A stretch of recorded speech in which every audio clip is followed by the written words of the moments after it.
It's the boss. It's Springsteen's Badlands from Darkness on the Edge of Town, featured this morning as certified gold on 95 FM. I hear that the Bay Area concerts by Bruce were just incredible. Mm-hmm. Was not here. Darn it all. Yeah, but you're here now. I read about it in Rocks Off magazine, though. Saw the cover picture and stuff in a back issue not too long ago.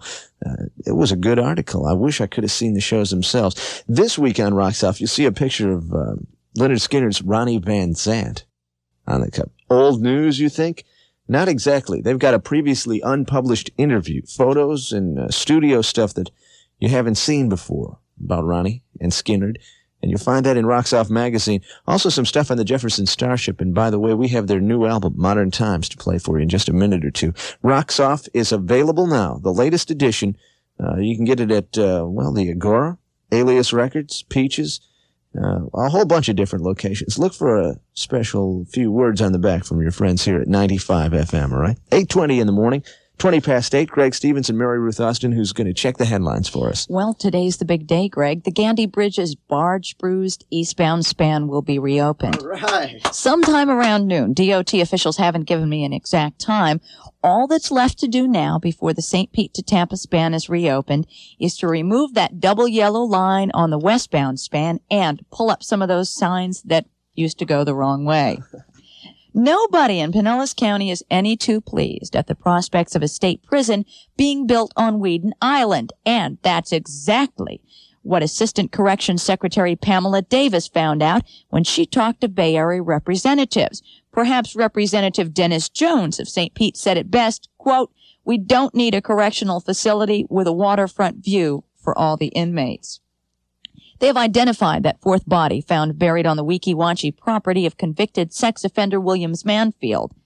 The fourth woman's body found turned out to be that of a Tampa woman, 21-year-old Sandra Jean Graham, who disappeared from an East Tampa lounge last April. Hernando County authorities say there are probably 2 more bodies buried on that property. Florida, or more accurately, its woods, are burning up. Thousands and thousands of acres of prime land has been scorched in the worst wildfire season the Sunshine State has seen in a quarter century. And many tired Florida forest firefighters are saying some of those blazes that they have been battling were started either accidentally or intentionally.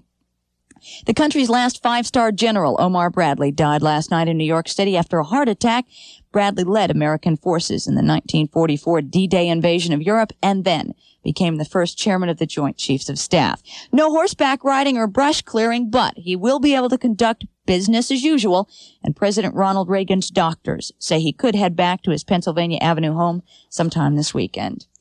I guess getting married 6 times is okay if that's what you're into, but only if you divorce the current spouse before marrying the next. Picky, picky, picky. Well, that's exactly what 40-year-old Frederick Wright of St. Petersburg didn't do, and why he is in a lot of hot water right now. The handsome 40-year-old man was convicted of bigamy. The judge told him that part of his sentence was that he could not remarry for 2 years. Now, Wright says 6 is enough. He's not going to make the trip down the aisle again.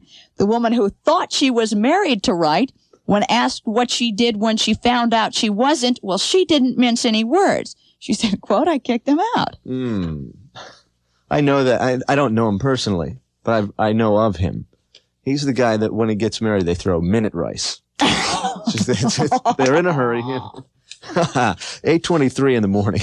Sports Shorts on 95 FM. Today, we turn to the sports section of the St. Petersburg Times. Mike Tierney wrote a nice little piece here that I think was just made for radio in the Rude.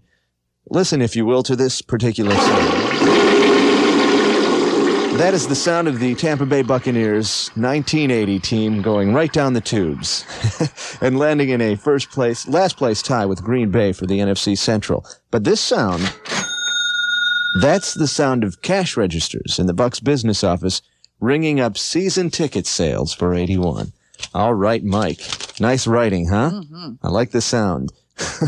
Ticket sales, what he's trying to explain are pretty darn good for a team that didn't win too many last year. They're off ever so slightly from last season, but according to team spokesman at the Bucs office, considering economic conditions, They're very pleased with the rate of renewals on season tickets. Season-long prices this year for the exhibition and the 8 regular season home games, $132, $88, or $55 a pop. The top price seats at $165, the packages, those are all gone. So the big spenders are still right there. Yeah. There you go. Other football items here in sports. We mentioned this earlier. It's kind of amusing, though. Hollywood Henderson meeting with his favorite folks, the police, again. Now, in Dallas, he was stopped. It was supposed to be just a warning for speeding. He was going 39 in a 30 zone. It was a high Hollywood accident zone, according to the Dallas police. But when they stopped him and saw that it was Hollywood Henderson, they ran his license. Of course, he's had some drug problems and everything else. In fact, he was back in Dallas on his return from a drug rehabilitation center. But they ran his license and a check and stuff. Turned out he owed him about another $40 in fines, which they made him cough up. And they also said, hey, while you're here, everyone on the force wants your autograph. So it took him a while, but I guess he was good-natured about it. He's turned over a new leaf. Mm-hmm. We've heard that before, too. Yeah.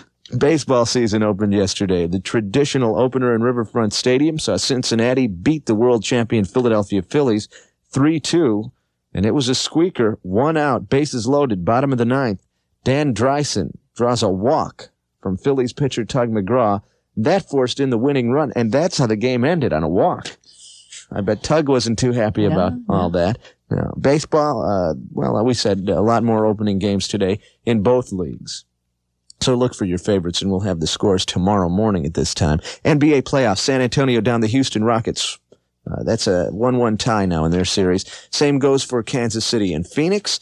Kansas City won the game yesterday, 88-83. And in the Stanley Cup hockey playoffs, the openers now. Minnesota beat Boston and Buffalo over Vancouver in overtime. The rest of the games, New York down Toronto, Philadelphia over Quebec, Edmonton beat Montreal, Calgary over Chicago, St. Louis beat the Pittsburgh Penguins, and the New York Rangers down Los Angeles.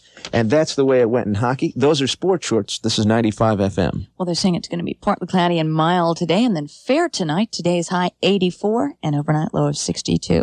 61 in Tampa, 68 in St. Pete at 95 FM. The album's called Modern Times. New Jefferson Starship on 95 FM.